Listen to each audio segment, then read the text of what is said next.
Hey everybody, this is chapter 9, the final chapter of Mark Poster's Existential Marxism in Postwar France from Sartre to Althusser. The last chapter was titled Chapter 8. Chapter 8 was titled Existential Marxism and Structuralism. This chapter is titled Epilogue, Intellectuals in May 1968. This is chapter 9. With the sections Post-Industrial Society and the New Working Class, From the Spectacle to the Festival, From Sartre to Lefebvre. Sartre and Lefebvre Explain History,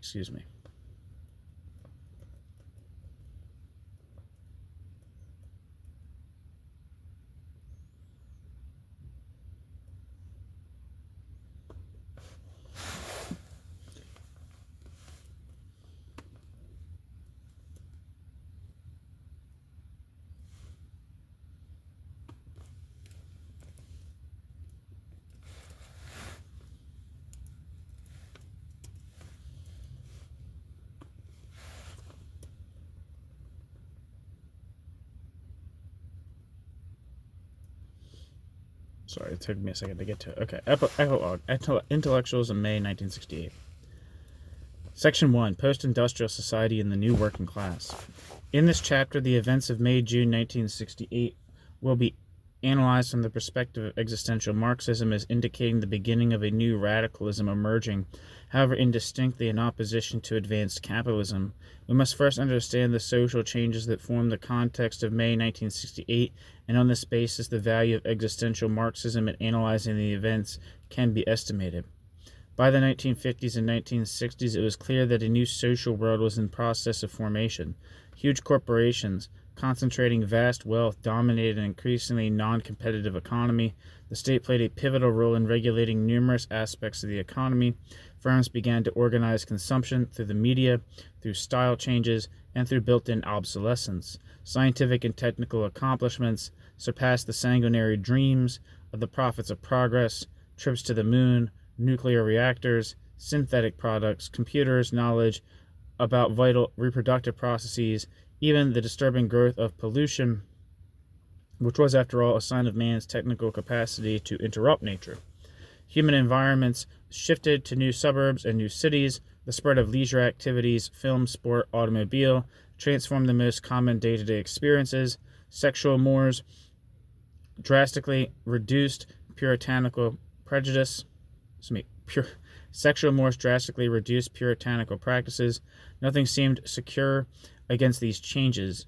The earlier sluggishness of the French economy, attributed by many to the Malthusianism of the capitalists, vanished overnight. Technocrats like Servan Schreiber recognized that France was well on its way to a fundamentally new order of society. The cherished balance of the French economy between agriculture and industry is erased. In the 1930s, the agricultural sector took over 40% of the workforce. By 1945, it was down to 36%, and by the late 1960s, only 15%. This spectacular new world, what would become of the working class and its politics? Could one still speak of a working class? Or had it been altered beyond recognition? While liberals and technocrats foresaw the disappearance of working-class radicalism, and while the Communist Party, under Thérèse and Rocher, simply repeated the formula of increasing pauperization with no sense of the changes in the proletariat's nature, a diverse group of intellectuals and sociologists began to describe a very different working class.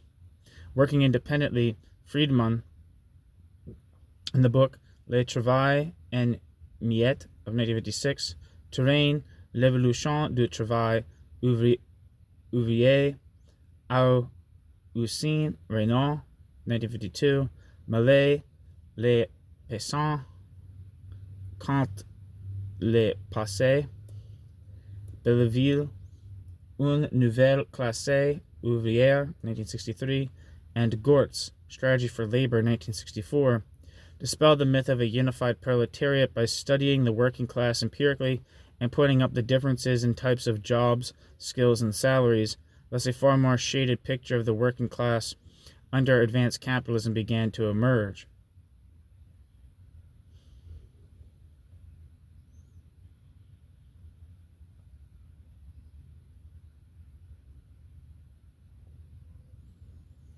The best articulation of the meaning of advanced capitalism for the working class came from an existential Marxist, André Gortz, the political editor of Le Temps Moderne through the 1960s and a disciple of Sartre.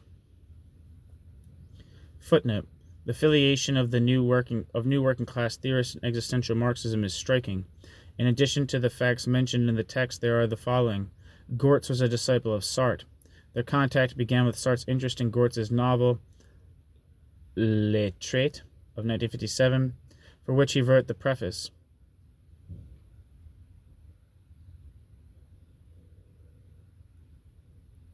Millet and Touraine offered versions of Sartre's progressive-regressive methods. Also, they continued in Lefebvre's direction of studying the media, leisure, and consumption within a Marxist totality.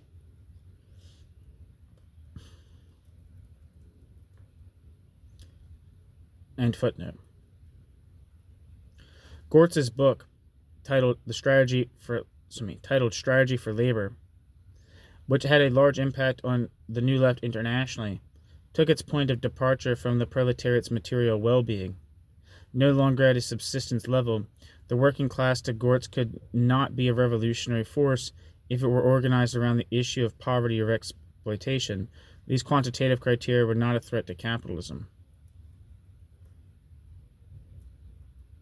Additionally, advanced capitalism, in need of sophisticated technicians, altered, Gortz showed, the composition of the working class in favor of highly educated mental workers, reducing by automation unskilled and blue-collar positions. Only the concept of alienation provided a critical tool to unite the new and old workers around a radical program. To him, the chief evil of capitalism was not exploitation, but the alienation of workers' creativity. Gortz's conclusion anticipated the events of May. To combat alienation, worker self-management, autogestion, must be the focus of the socialist movement. Workers must unite over the structural reform of the enterprise toward control of the process of production, a reform that would be revolutionary because it would dismantle the capitalist apparatus while putting an end to alienation. Reform and revolution were not antinomies, but the same process, once technology prevented the military seizure of the state. To the sociologist Alain Touraine, in La Société Post-Industrielle, the focus on worker control of the firm highlighted the political character of the despotism of capital and the struggle against it. Quote, the general problem of the workers' movement is that of the advanced nature of power relations between rulers and ruled. End quote. Advanced capitalism required a new response from the workers. Quote, in modern societies, a class movement manifests itself by direct political struggle and by the rejection of alienation, by revolt against a system of integration and manipulation. What is essential is the greater emphasis on political and cultural rather than economic action. This is the great difference from the labor movement, formed in opposition to liberal capitalism. Such movements are scarcely beginning, but they always talk about power rather than about salaries, employment, or property. End quote.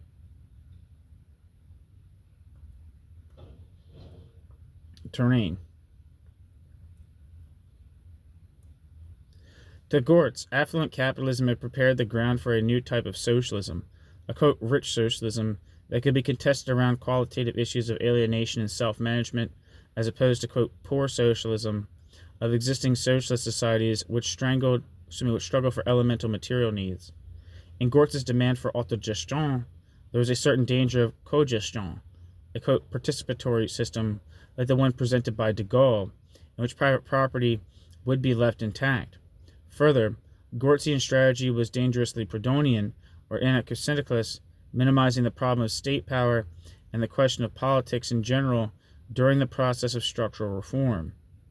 Yet the strategy for autogestion complemented the analysis of the quote, new working class. The discussion of the new working class began with the existential Marxist journal Argument in 1959. Concepts of the new working class varied with each thinker. Belleville's book Une Nouvelle Classe Ouvrière of 1963, published in Le Temps Moderne collection, the Lotema collection, was a modest study of a few of the more technologically advanced firms. He found that the new workers, scientists, engineers, technicians, struggled with capitalists not over salary, but over questions that hit at the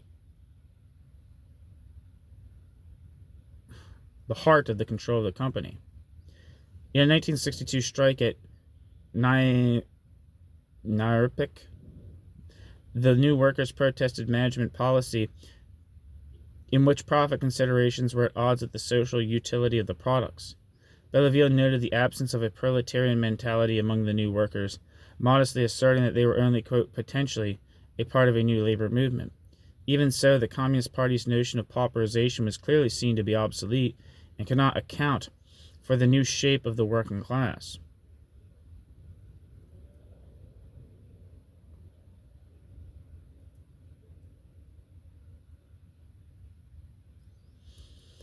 Serge Millet's book, La Nouvelle Classe Ouvrière, also of 1963, was less hesitant than Belleville and elicited a deeper response. From a working-class background, Millet, who was killed in an automobile accident in 1973, had joined the Communist Party after World War II, only to become disillusioned by the 1950s. At this time, he was befriended and supported by Sartre. Hence the theorists of the new working class, Gurtz, Belleville, and Millet, had direct contact with existential Marxism. In La Nouvelle Classe Ouvrière, Millet argued that the highly trained workers in the advanced industries were not only part of the working class, they were its avant-garde. In every way, the new working class was potentially more radical at the present conjuncture than the traditional manual blue-collar workers. The overall structure of capitalist society had changed fundamentally, altering the nature of the working class. In the 19th century, the labor movement was dominated by workers who maintained their craftsmanship in the new industrial plants. Then came a second phase of the labor movement in which workers performed tailorized operations without the older sense of a métier. 19th century syndicalism became 20th century unionism, in which workers were passively disciplined by huge organizations, like the CGT and the Communist Party. Better educated, having important technical skills, the new working class of the mid-20th century resembled, in some ways, the workers of the 19th century. In the advanced sectors of industry, automation generated a new situation for workers. Millet divided the new working class into engineers, organized in research units who, quote, produced the conditions of production, end quote, as distinct from those who worked in the traditional production situation. A series of strikes in the advanced firms in the early 1960s revealed the traits of the new working class to Millet. They were organized by the workers in each firm without craft distinctions or huge labor bureaucracies. Young, with secure jobs, they worked in small teams on potentially creative tasks. Unlike the mass production workers of the CGT, the new workers took an interest in the entire firm. Their strikes were not total shutdowns, but carefully prepared disruptions at points in the highly synchronized process that cost the capitalists dearly.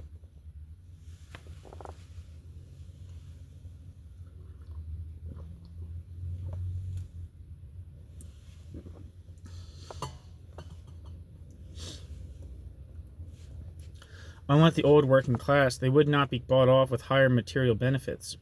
Having rejected culturally the petty bourgeois ethic that had just won over the blue-collar workers, quote, at the center of the most complex mechanism of modern capitalism, the new working class is brought to realize the inherent contradictions of the system more quickly than any others. Precisely because its basic demands are largely satisfied, the new working class is led to pose other problems which cannot find their solution in the sphere of consumption. It is the hierarchical nature of industry that is placed in question by each partial demand on the control question. End quote.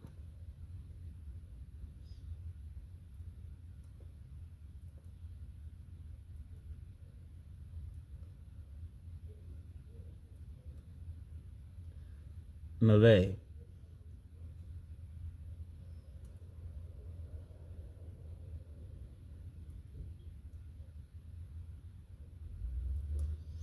What characterized the new working class was the identification of its interests with socialism, the same attribute Marx gave to the 19th century proletariat. Quote, the modern working class has an immediate interest in uninterrupted technical advance, with all its consequences. A substantial fall in working hours, new professional status, changes in employment. Capitalism, on the contrary, has a tendency to hold back the development of the productive forces because their development tends to bring a fall in the rate of profit and implies more and more reliance on economic instruments of a socialist character whose effects capitalism cannot fully master. End quote.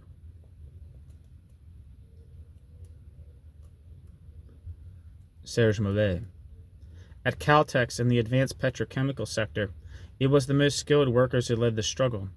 Millet had no doubt that the new working class, which enjoyed so many privileges under capitalism, was revolutionary.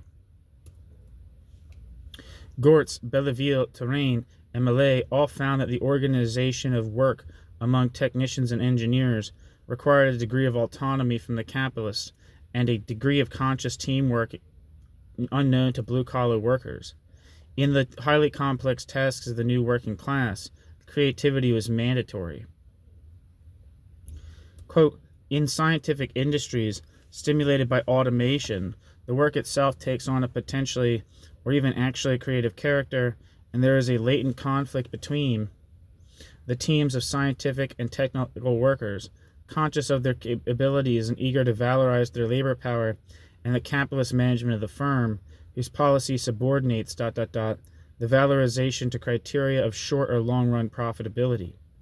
End quote.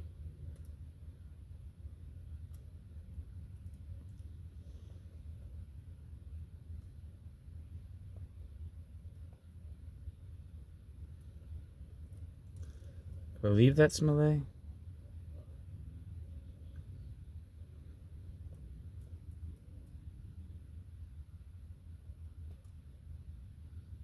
I'm not sure.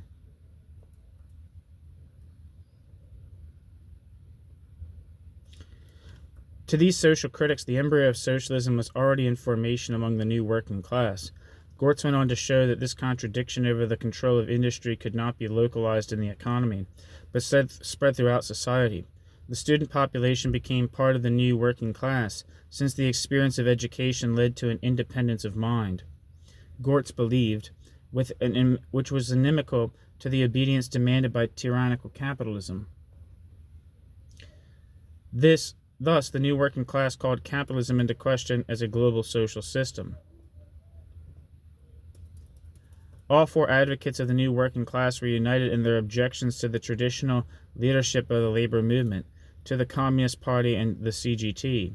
They disagreed in emphasis over the place of the new working class in the larger socialist struggle, but the political strategy that emerged from their analysis was that of a syndicalist movement for structural reforms, not a general strike and certainly not including a Leninist party. They objected to the alienating consequences of bureaucratic organizational structure as much as they did to capitalism. Gortz and Belleville, more than Millet and Terrain, saw a possible unity of the new and old working classes. However, none of them accounted for the role of clerical white-collar workers. Also, they mistook the few strikes among technicians, scientists, and engineers as a general oppositional consciousness. They overlooked the role of many new workers in the direction of blue-collar workers, indeed in their exploitation. In 1971, Gortz retracted much of his earlier enthusiasm for the new working class. Nevertheless, the concept of the new working class brought to the open the notion of autogestion and concretized the concept of alienation, providing focal points for the movement of May 1968. Gortz also called attention to the new importance of students in advanced capitalism, to their place in the reproduction of the labor force, and to schooling as preparation for a proletarian role in industry. Hence, the theoretical basis was laid for an alliance between students and workers that found a realization in 1968.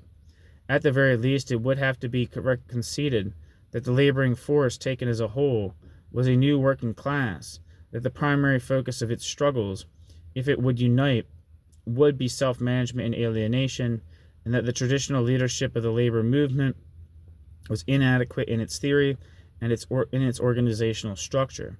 With the concept of the new working class, the existential Marxists thought they had found, at least potentially, a new proletariat that corresponded to their analysis and their theory. Since there could be no Marxism without a class basis of some sort, the concept of the new working class fulfilled a vital need of existential Marxism.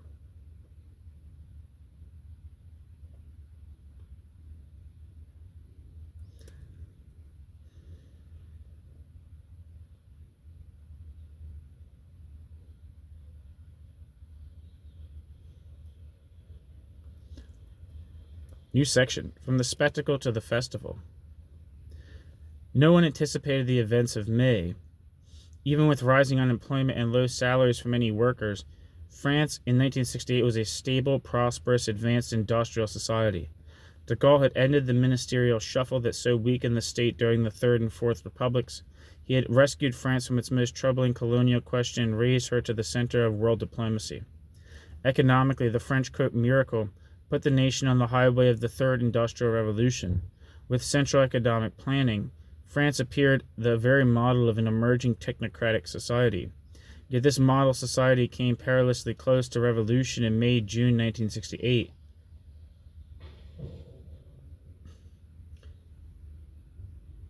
Undergoing the most radical domestic upheaval since 1945 in Western Europe.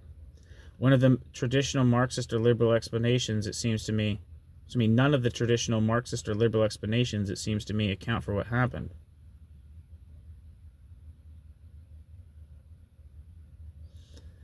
The events of May brought into question the future of advanced technological societies, imposing possibilities of social transformation that until then were nothing but idle dreams. Commentators differed widely on the meaning of May. On one side, Raymond Aron considered it a nihilistic psychodrama, a, quote, unpatriotic happening, led by, quote, fascist students, without deep significance for France's future. On the other side, to Lukacs and Goldmann, it was the apocalypse of man, the final reconciliation of subject and object, of freedom and community. The spokesman for Le Figaro was projecting his pessimism, fearing the collapse of an all too fragile civilization into an unliberal barbarism. The Lukacian critic optimistically fantasized his perfect drama of human realization. 1968 may still be too close for final appraisal, if only because the future alone can determine its historical weight. However, it can be argued that the main elements of the May movement, when compared to previous social movements and rebellions, were symptomatic of the new era of advanced society. The events brought into the open the latent conflicts that had not been politically prominent because established parties, Gaullists and communists, have repressed them. Social relations and cultural forms lagged considerably behind the potentials of an advanced economy. By opening the eyes of France to arbitrary hierarchies and needless alienations, the upheaval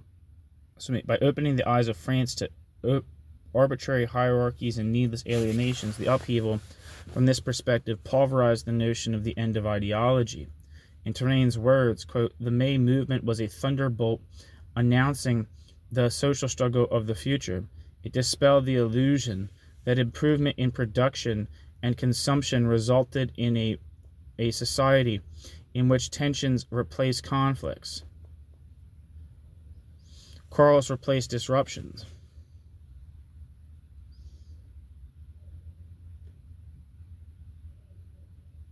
and negotiations replaced revolutions. Bureaucratic capitalism had extended its control so completely over the traditional non-integrated private worlds of leisure, family life, and consumption, had so coordinated, organized, and manipulated the world of everyday life that a spark at one point in the society could quickly envelope the whole in the flame of revolt. To Terrain, it was against this all-pervasive regimentation, rather than against any particular person or social category, that the May movement erupted. For these reasons, the uprising came to most observers as a bolt from the blue. Yet intellectuals had been analyzing the new conjuncture since the Hegel Renaissance, and existential Marxism had announced as a possibility what the events of May indicated as the deepest current of the emerging social formation.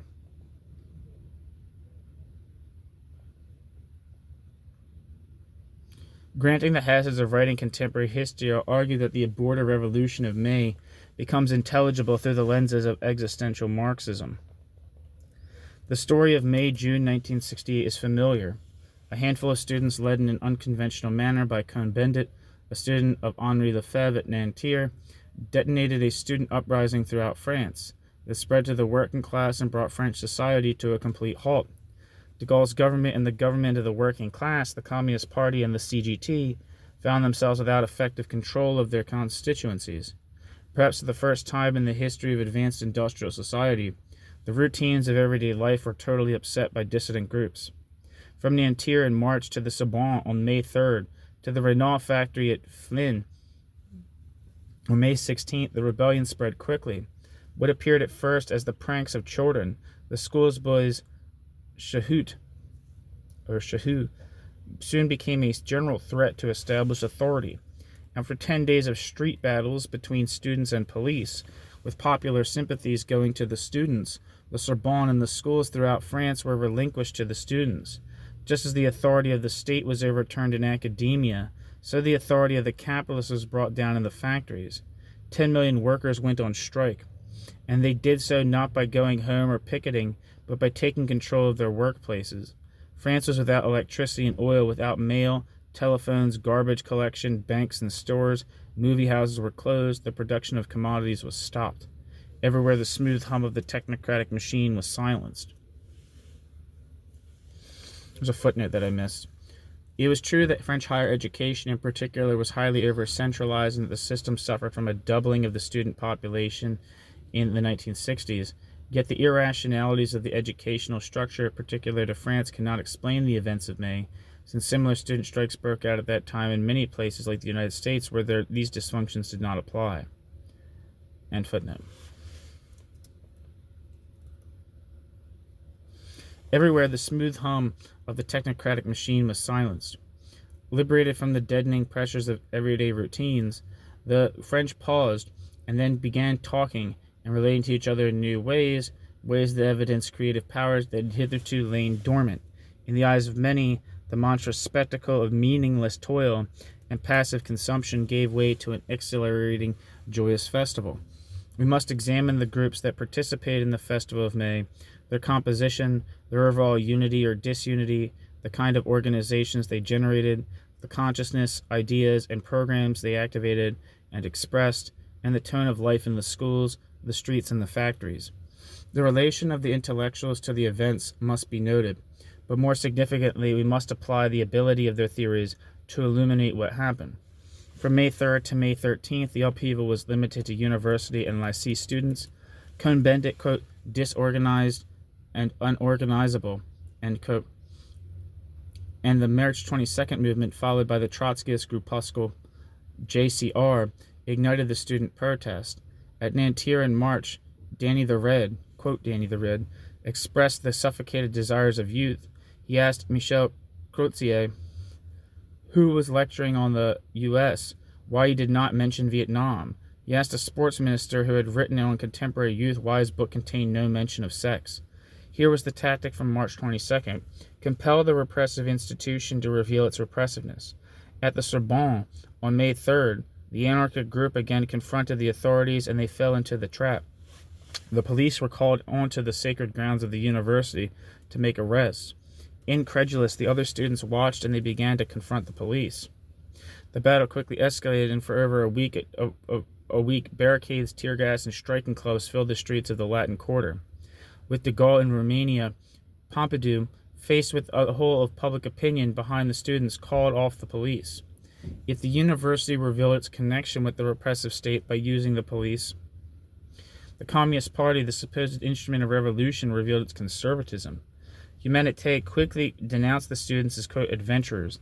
The Communist Party conflated subjective and psychological categories like adventurer with objectivist social analysis, disregarding the actual desires of actual groups. To the party, the consequences of the students' actions in relation to capitalism had to be fruitless. Since the students had bourgeois parents, their actions could not be revolutionary. Althusser, who agreed with the wooden formula of the Communist Party, might have used his own theory to express better the Communist Party's meaning. The structural effects of the students' practice could not have an impact on the larger social instance. When the workers came out in support of the students, the Communist Party and structuralism had more difficulty justifying their positions.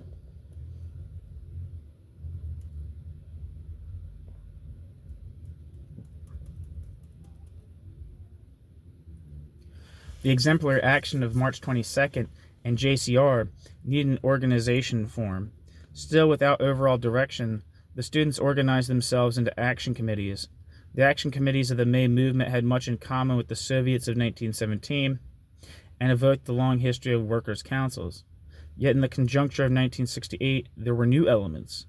Extremely democratic, the action committees were intended to be the organizational form that would replace the bureaucratic institutions that dominated advanced society.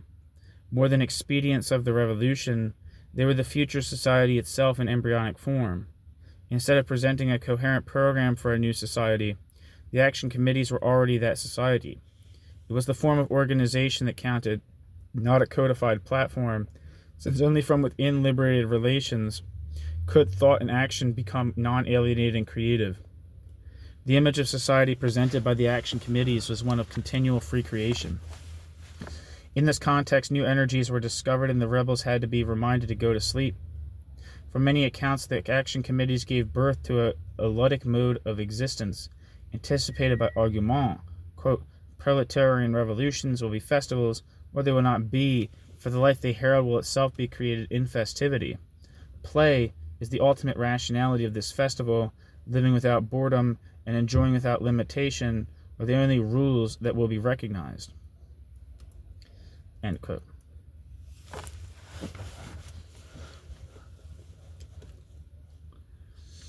Moreover, where's that quote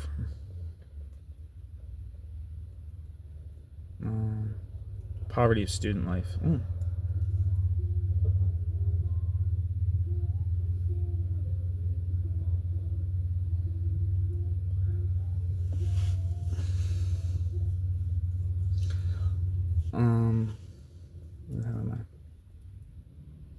Moreover, the action committees were not limited to the work situation. They cared for children, procured food, wrote and mass-produced leaflets and posters, and discussed openly the ideas of the participants. At Nantes, where for a few days the rebels took charge of the city government, action committees administered everyday needs. Elsewhere, students went to the suburbs and residential action committees cropped up. Workers came to the Sorbonne, and worker-student action committees were formed to build ties between the two groups. Later, in some plants, workers organized themselves into committees, which, in a few instances, resumed production under worker control. Highly autonomous and democratic, the committees were in these instances effective organizations that also eliminated the alienating effects of hierarchy and reification. In the end, the action committees did not grasp state power, and they were charged with anarchic spontaneity. Yet there was a coordinating committee that sought to direct the overall movement, that is, here was some form of leadership. By infiltrating each committee, the JCR Trotskyists also tried to shape the movement. More anarchistic, March 22nd rejected the need for leadership in any form. The Maoist Althusserian UJCML was interested only in the workers, with their ideal of servir les peuples, I don't know how to say that, and played only a limited role during May.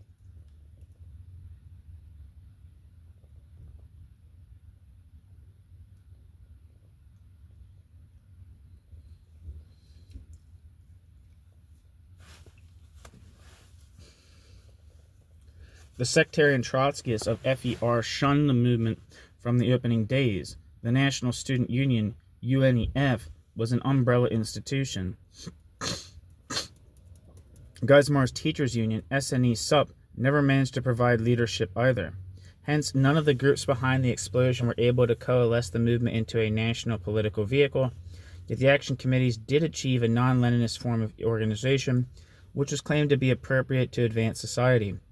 It was not clear that the failure of the committees to provide a national political force was due to the structure of their organization rather than to the contingency of events.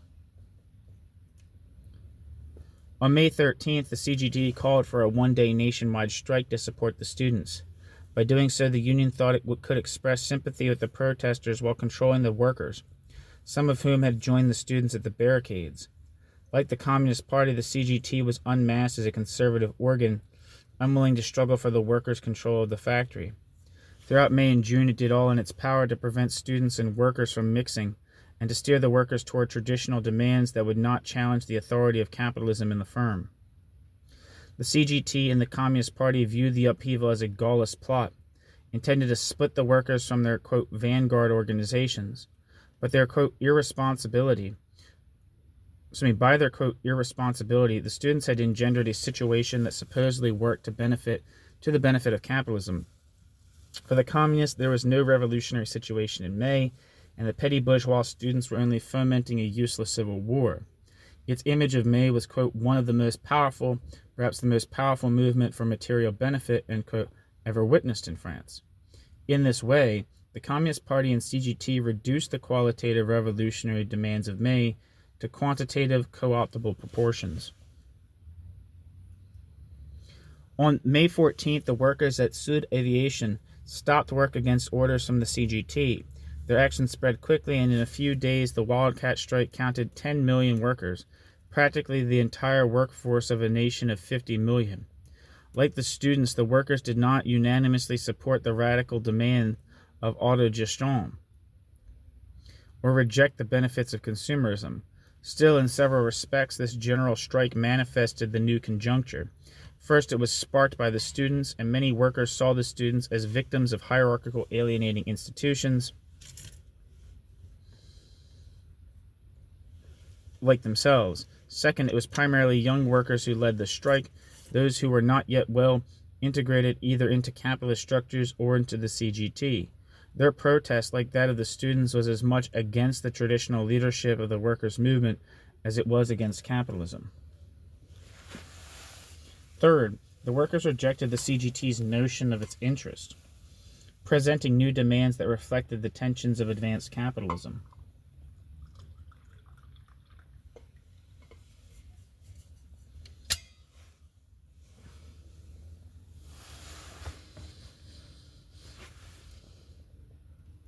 The major unions met with the state on May 25th, arriving at the Grenelle agreements, which gave workers substantial, even unprecedented material gains.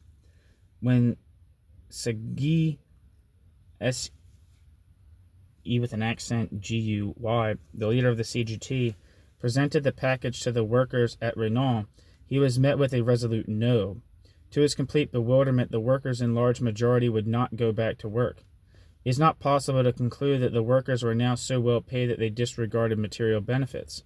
What probably happened was that during the strike, the discipline of the CGT and the plan had broken down, and workers talked freely among themselves and in some cases with students. Many began to express deep discontent with the stifling of their creativity in the work process. In countless plants, the workers evidenced their desire for control of the production process, for responsibility and variation in work. At a CSF factory in Brest, the workers resumed production, making what they deemed important walkie-talkies to help the strike. The Rouen naval yards, the workers helped. At the Rouen naval yards, the workers helped the students to distribute revolutionary literature, showing sympathy for the students' ideas in defiance of the CGT. At the Atlantic yards in Saint-Nazaire, the workers refused to agree to the demands of the CGT itself. In all of these cases and in others, the workers, more dissident than their leadership, were redefining their own situation along lines of alienation. In the words of one student, here is what happened at Sud Aviation. Quote, the strike was not voted in this firm in order to achieve traditional benefits, but for benefits concerning the management of the enterprise by workers, ... Workers here made contact with students, ... inviting them to come to explain to the workers the student movement. The discussion was lively, and quite rapidly it was established that the true problem posed by the movement was that of power, which at the level of the enterprise implied self-management, end quote.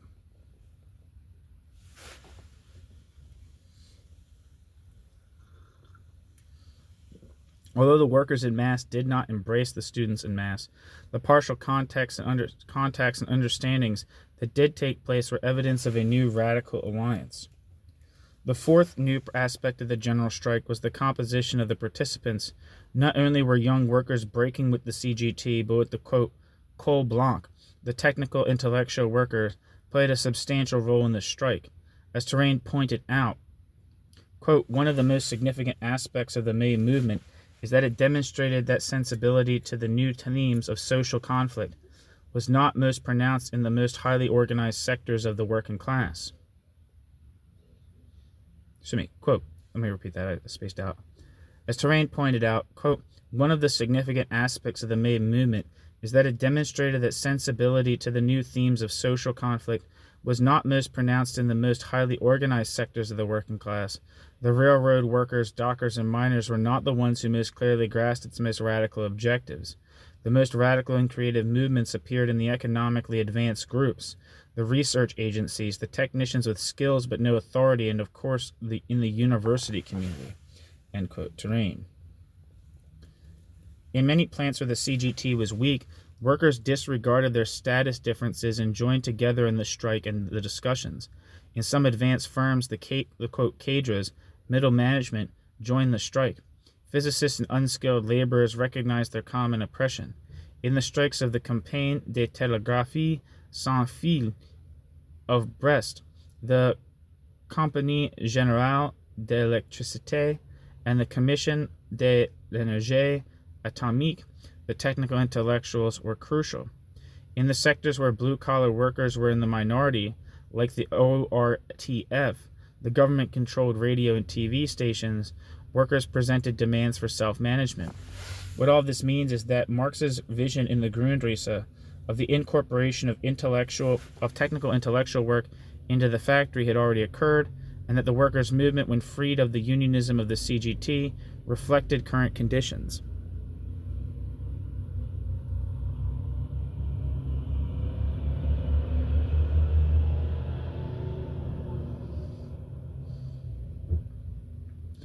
Surely many, even a majority of the blue-collar workers, were content with revendications, or revendications, I don't know what the hell that means, and many, even a majority of technical workers, saw themselves more as professionals than as proletarians. Yet the May events clearly indicated that there was a potential new working class, and that the direction of the future would have to reflect this fact. The CFDT, formerly a Catholic union, was deeply influenced by the events and took up the battle for self-management. Still, it argued for self-management without completely changing private property.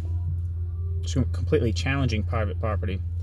Autogestion could be distorted into a reformist position, just as the CGT had made exploitation a reformist program.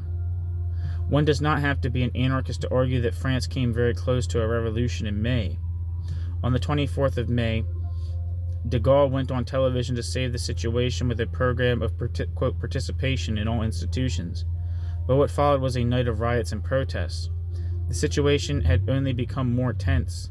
The leader of the Left Confederation, Mitterrand, gave a news conference on the 28th, proposing a provisional government to be headed by himself or Mendes France, speaking as if the Fifth Republic was already past history.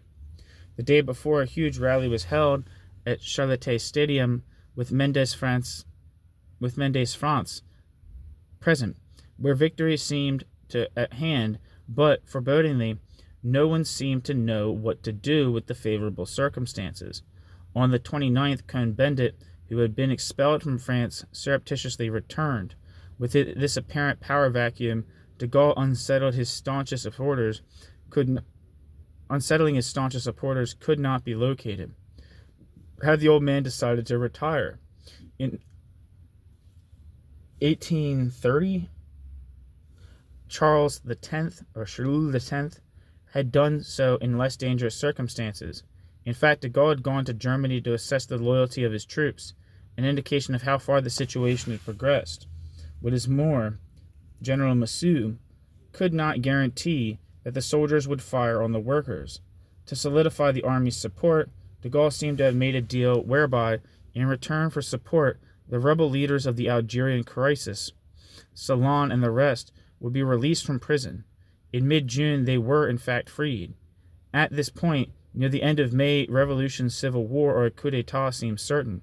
France came that close to the first socialist revolution in an industrialized country. But Mitterrand rebuffed a coalition with the Communist Party, and at Charlotte Sauvageot of the UNEF and Geismar of PSU and the leader of the SNE SUP were confused. The left was without strategy.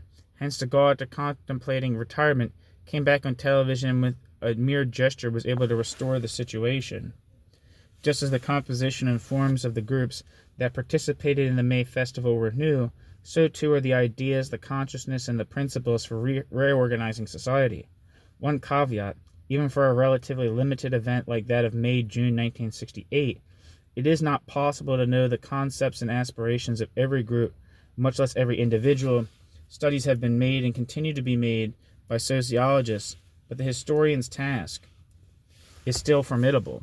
There are different kinds of evidence, the writings of the student action committees during the events, the affiches produced by the art students, the discourses of the groups like the Internationale Situationiste, who are known to have influenced some of the participants, the journalist columns, the positions of the political forces printed in their periodicals, the interviews given by participants. With this chaotic melange, no wonder the structuralists want to eliminate consciousness from the human sciences. Nevertheless, certain patterns do emerge which are significant in their novelty.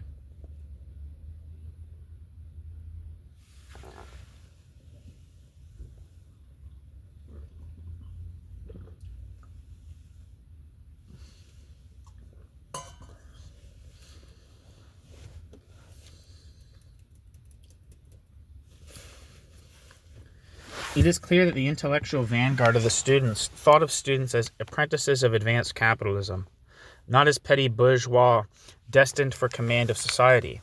Their analysis focused on the features of the university structure which are coordinated with the interests of capitalism. They argue that advanced capitalism needs technical intellectuals, that the university becomes an arm of capitalism, shifting its gears to the command of the economy. Students become labor commodities subject to the reified relations of the school. The critical and cultural functions of the university become lost under the pressure of the mass production of trained workers. Hence, students, like the workers, were alienated in repressive hierarchical organizations. The process of the reproduction of labor power took on the same dehumanized attributes as the process of production, disregarding the concrete desires and needs of the students, using a melange of ideas from Rosa Luxemburg, André Breton, Wilhelm Reich, Marx, Lenin, Trotsky, Lefebvre, Sartre, Marcuse, Mao, Guevara, and the Situationists. Students conceived of the society as a spectacle threatening the humanity of its subjects. During May, the walls became theorists. Quote, power to the imagination. Gaullism is the inversion of life. The revolution that is beginning challenges not only capitalist society but industrial civilization. Consumer society must die a violent death. Alienated society must die a violent death. We want a new and original world. We reject a world where security against starvation is bought for the risk of death by boredom. And these are all just like, the way I'm saying these is they're all like, these are all different graffitis that were, instances of graffiti that were on the walls. We lead a marvelous life here. We sleep, we eat, we don't touch money, no one thinks of it. This is already the society we want to create. I take my desires for realities because I believe in the reality of my desires.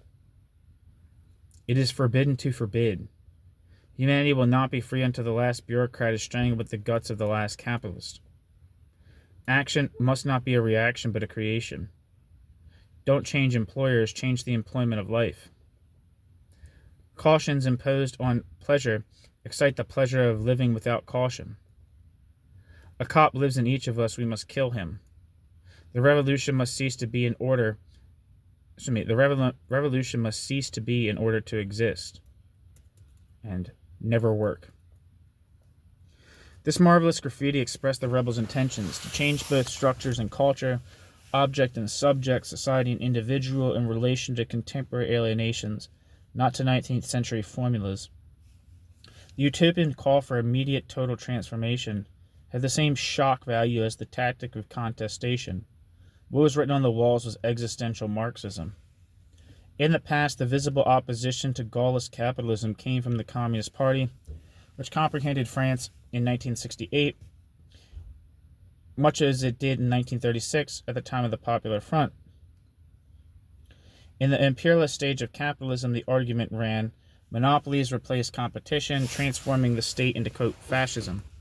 The struggle of the left had to be for parliamentary democracy, which was threatened. All talk of socialism was premature. Stifled behind the bureaucracy of the Communist Party, the workers' true discontents did not emerge.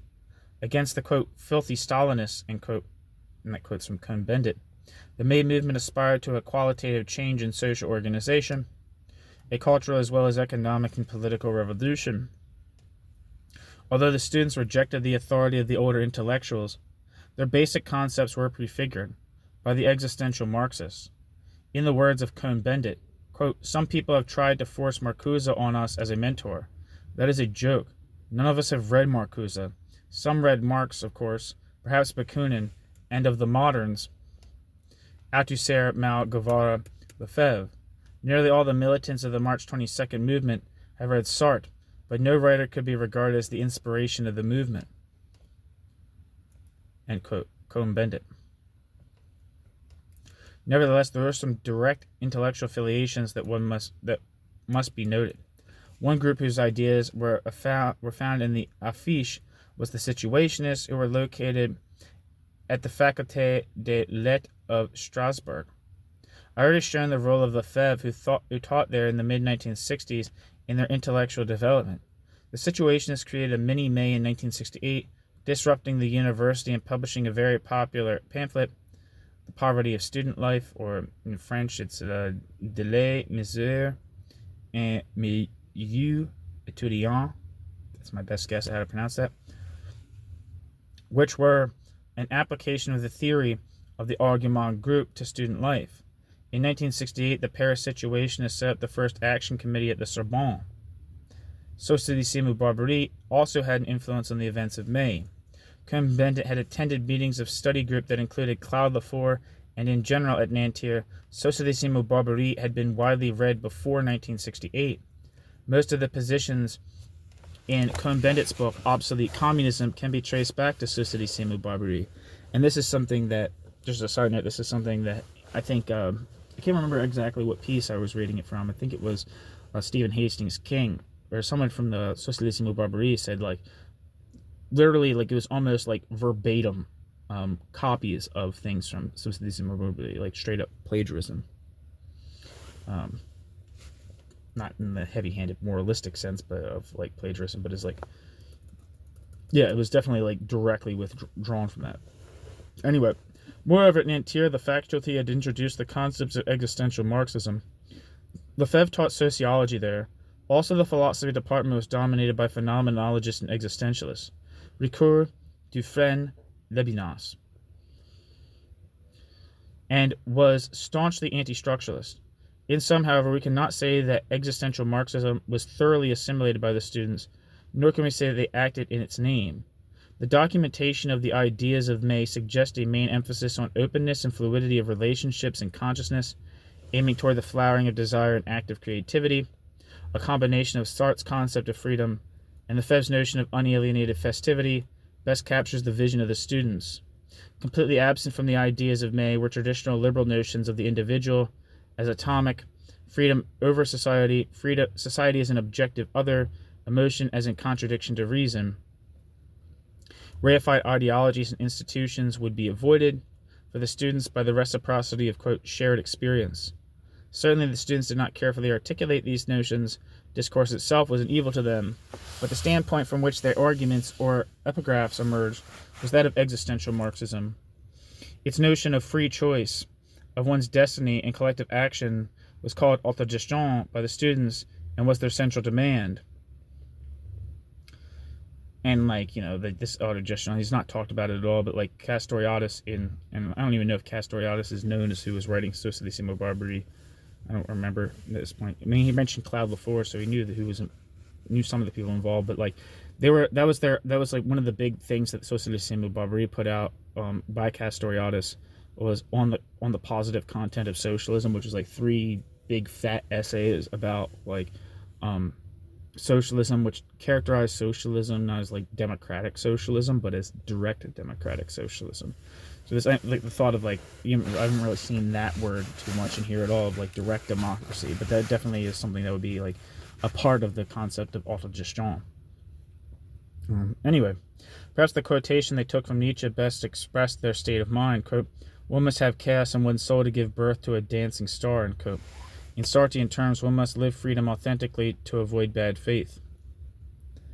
The feature of the events of May that I would like to draw most attention to was its festive tone, its absence of reification in consciousness and relationships, an astonishing openness of personal encounters. The Latin Quarter was without cars. The direct communication of the spoken word, even to total strangers, transformed the stiff politeness of bourgeois interactions. All the walls between people seemed to crumble in a flash, dissolving old inhibitions, defenses, and fears. Many people, not only students, but old and young,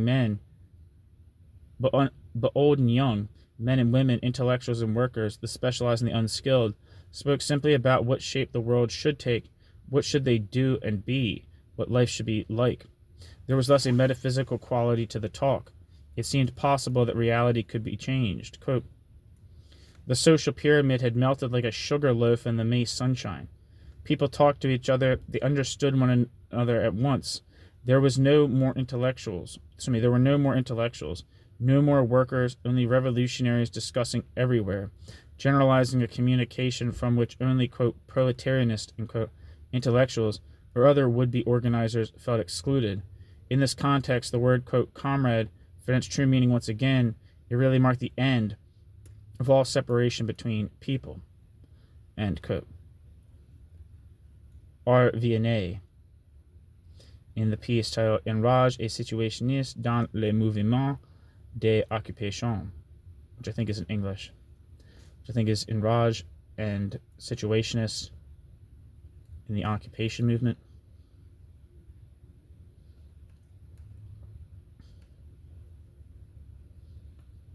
End quote, end footnote. For a brief moment, France tasted life beyond alienation.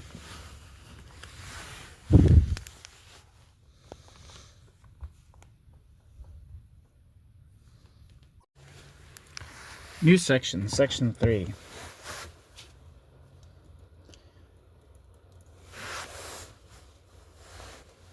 Sartre and Lefebvre explain history. The response of intellectuals to May was almost universal approval. The response of intellectuals to May was almost universally approval. Technocrats like Michel Coetzee were hostile, and Arendt saw himself as the lone voice of sanity amidst a general madness. Structuralists were also skeptical, staying away from the Sorbonne as if it housed the plague. Significantly, Lévi-Strauss lamented the death of his ideas because of May. Quote, "In France, structuralism is no longer in fashion. Since May 1968, all objectivity has been repudiated. The position of the youth corresponds more to that of Sartre," end quote. Lévi-Strauss. At one point, Althusser went to the Latin Quarter, accompanied by Louis Aragon, the veteran poet of the Communist Party, only to be booed for not leaving the party. Still, the authorities fancied structuralism dangerous, and Jacques Lacan was dismissed from the École Normale Supérieure after May.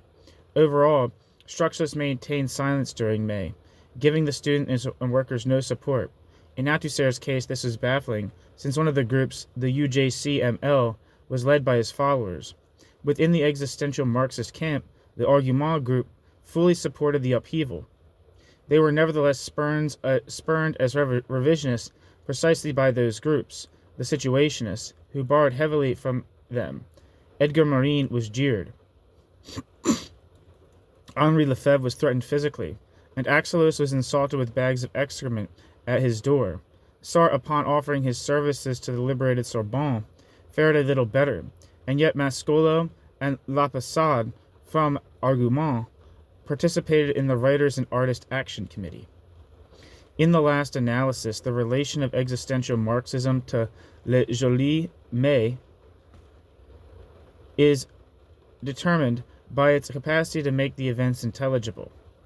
Although it is true that some liberals like Servan Schreiber saw in the protesting students and workers a voice of healthy reform, they tended to ascribe these reforms to further modernization and rationalization of society, not to the expression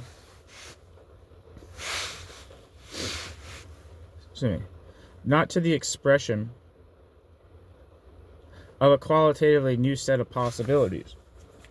It seems to me that it was the existential Marxists who were best able to discover and to explain those features in the events of May that were new to protest movements and that make May 1968 so historically significant. In 1968, Lefebvre taught sociology at the place where it all began, Nanterre. His small tract about May, titled The Explosion, developed from a concrete sense of what the students were up to, one that was often lacking in books on the subject by other intellectuals. From this contact, Lefebvre translated the discontents and hopes of May into the language of his existential Marxism, avoiding many of the issues, like spontaneity versus a party, that tended to obscure so many discussions of the upheaval.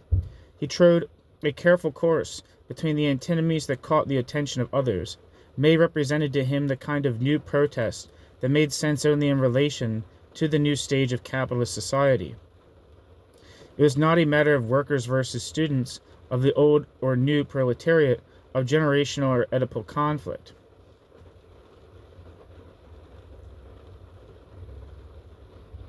Oh, there's a footnote that I missed that says, the book on May 68 by Morin, Lefort, and Castoriadis, titled La Brèche,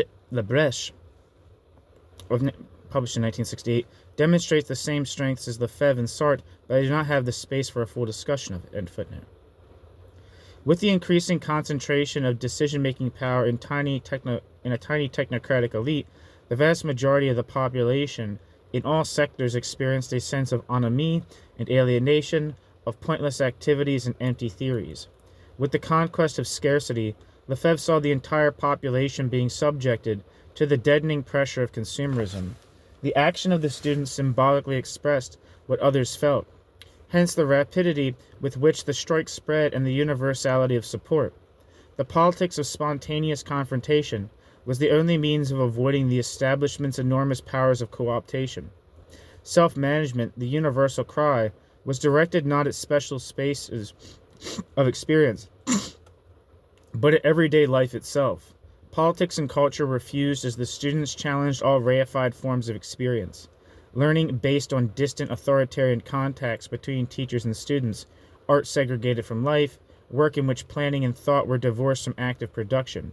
Lefebvre claimed that only his theory of urbanism could express the central themes of the new contradictions. The protest was against the totality of everyday life, not merely against the workplace or the parliament. The method of confrontation was a great refusal, in Marcuse's sense, that eluded the ubiquitous manipulations of Big Brother bureaucracy. It was in the streets, on the walls, that the challenges were made. Contestation is an all-inclusive, total rejection of experienced or anticipated forms of alienation. It is a deliberate refusal to be co-opted. Unquote. The students combined, quote, urban guerrilla warfare, end quote, with, quote, urban celebration, end quote, violence with festivity, in a blend that caught the technocratic ruling class totally off guard.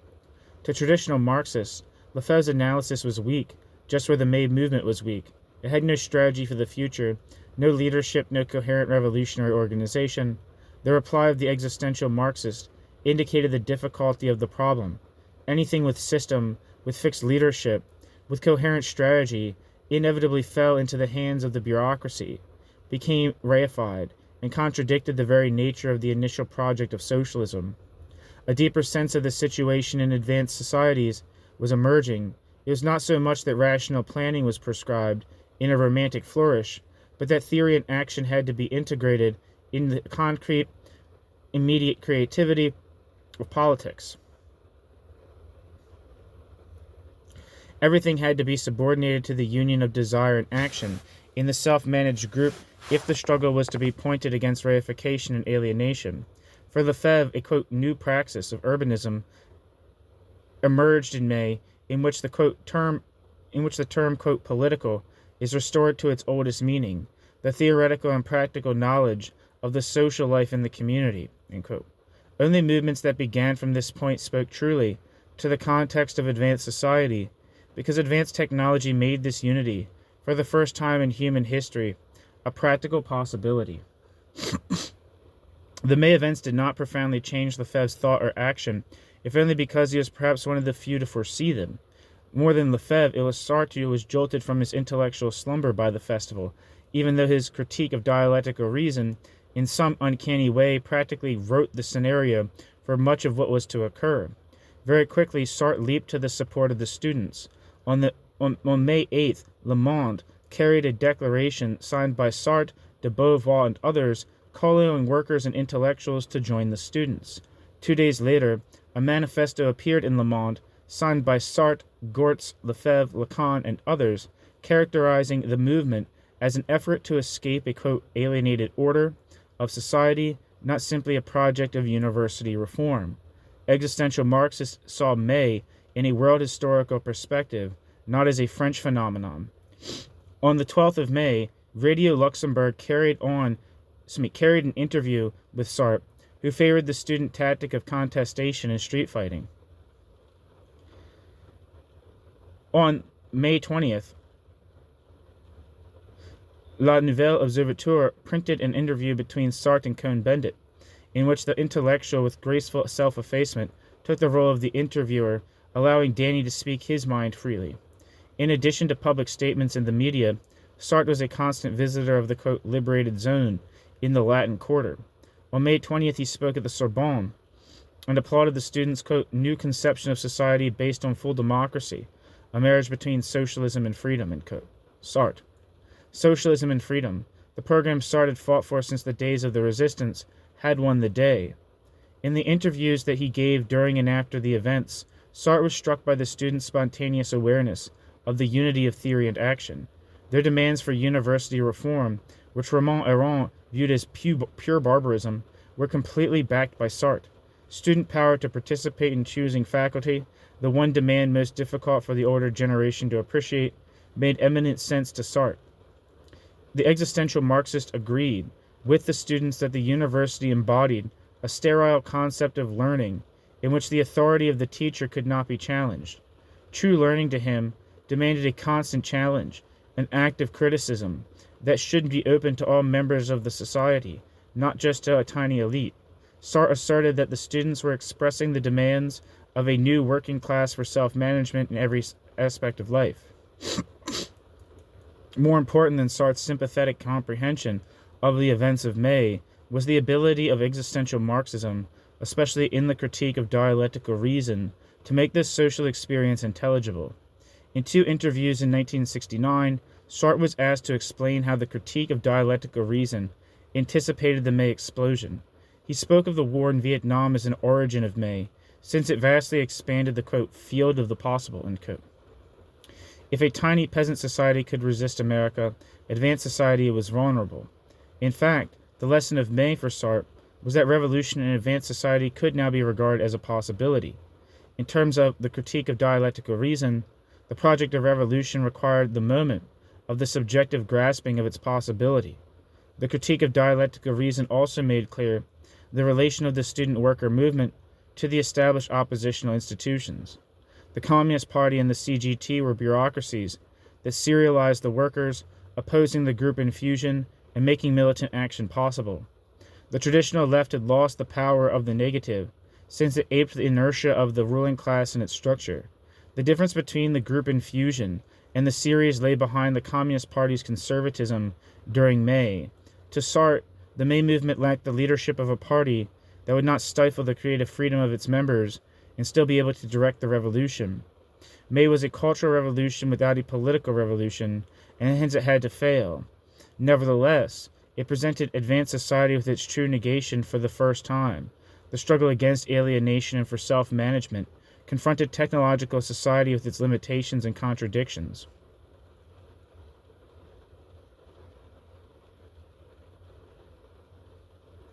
The more striking parallels between the book, Critique of Dialectical Reason, and the May movement were not mentioned by Sartre, either out of modesty or because he thought them too obvious.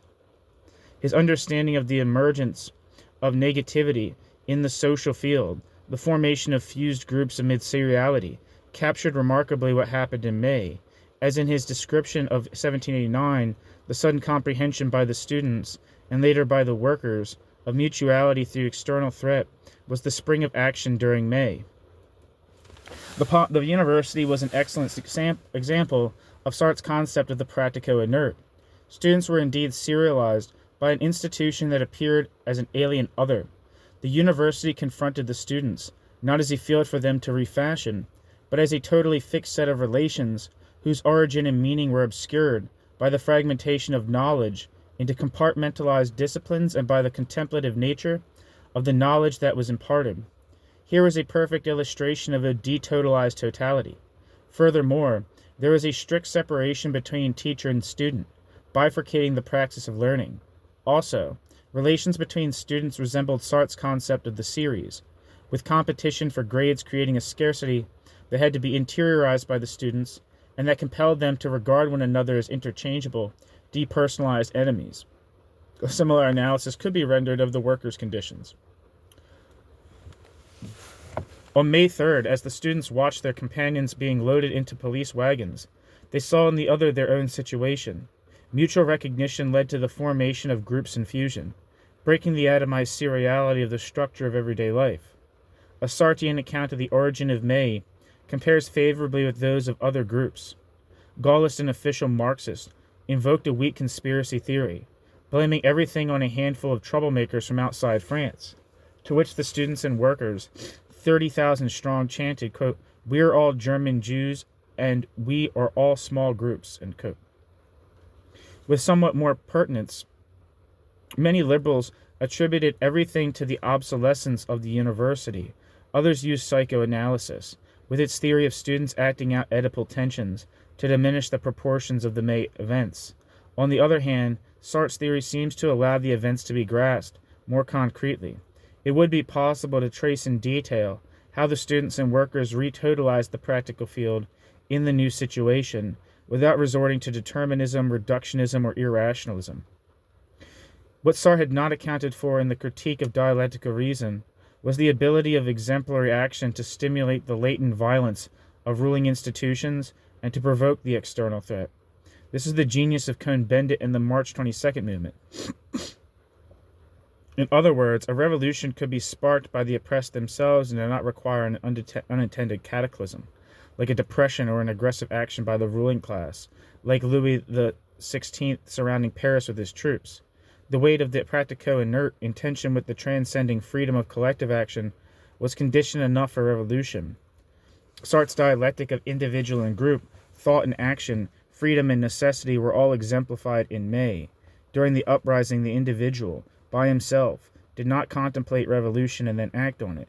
The individual in the situation pre-reflectively projected himself through the other, and then, from the mutuality of projects, from the existential quality of the group infusion, intellectual representations of the group's consciousness emerged.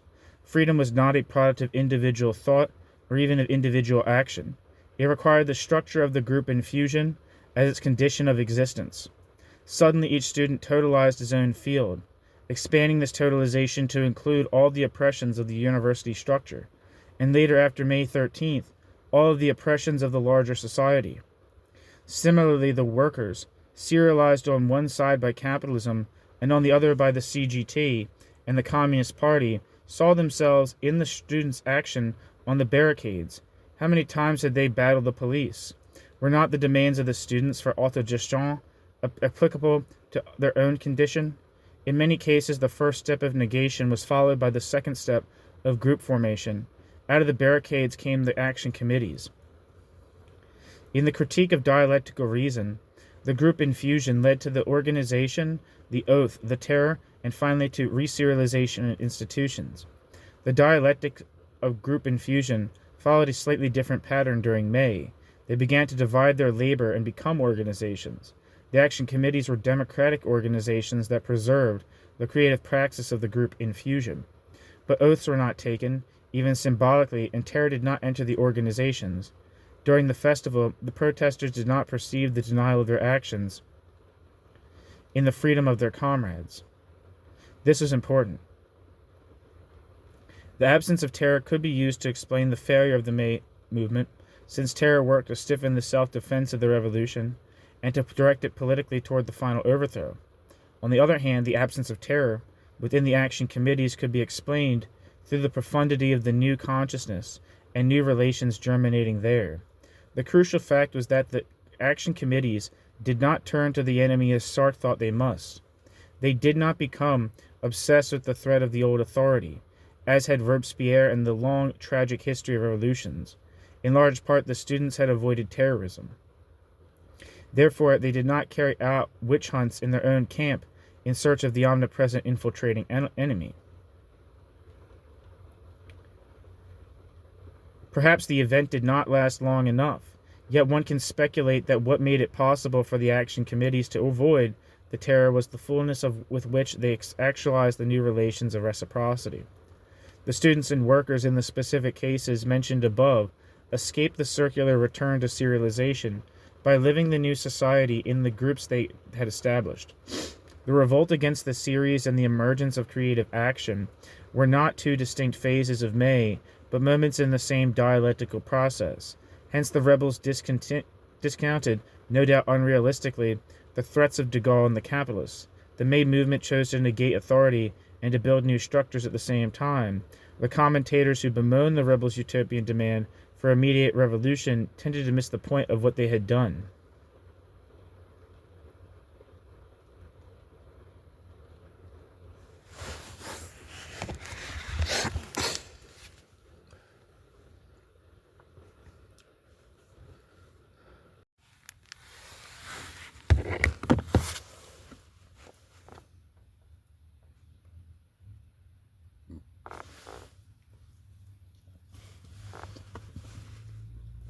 Here was both the weakness and strength of May.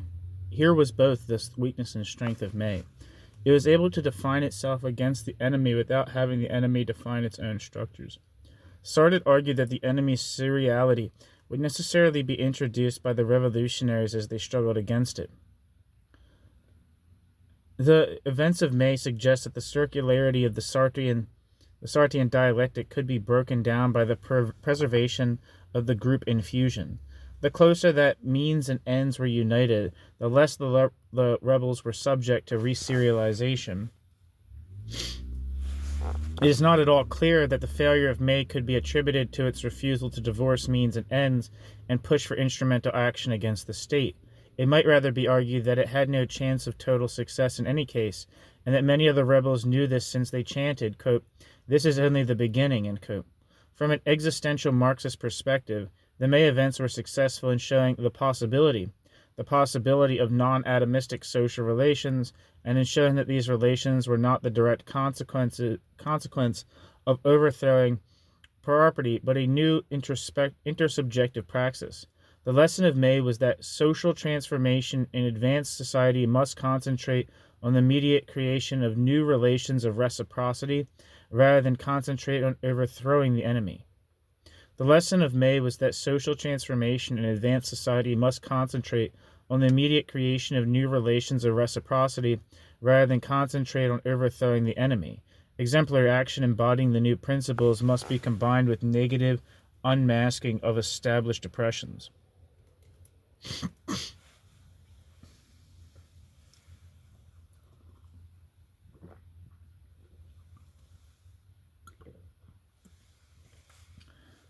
Furthermore, if it is accepted that advanced society nurtures the demands for self-management, for the end of alienation, for qualitative rather than quantitative changes in society, it could be said that the continued development of advanced society, the ever more profound serialization of people in more bureaucratic, more powerless relations, creates ever more surely the conditions for the emergence of the group infusion, that the continued spread of the contradictions specific to advanced society, its need to integrate and control more and more aspects of daily life, prepares the ground for a deeper and more widespread May movement.